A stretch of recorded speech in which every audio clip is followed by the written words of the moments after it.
You have to be very careful about putting conditions on anything in terms of marriage, because many people say, that's why it's so funny. The humor in marriage and the courting is just, I would never marry a person like that. And then 2 years later, who are they married to? But precisely a person like that. And as often is, I forget who said it. And I use this quite a bit, but there's nothing as strange to a married couple as other people's marriages.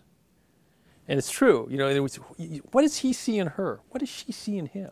How could these people marry? And that's what the mystery of marriage is about. And so you have to be very careful about putting conditions, because the person you want to marry, and we talked about this earlier, you have to be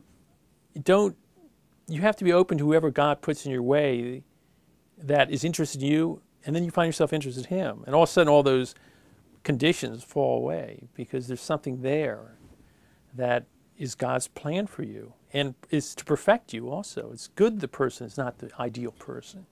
It's good there's someone different. But it is, I enjoy, one of the reasons as a priest, at least for me as a priest, I enjoy it immensely dealing with couples, because I also say the same thing. How in the world, what does she see in him? What does he see in either? It's just, how are these people married? And it has to be in God's plan, which is true of everything.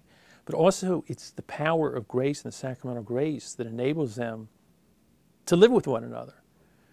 And also with the sense of humor to appreciate how different they are, not only because they're male and female, but just their whole way of doing things is astonishing.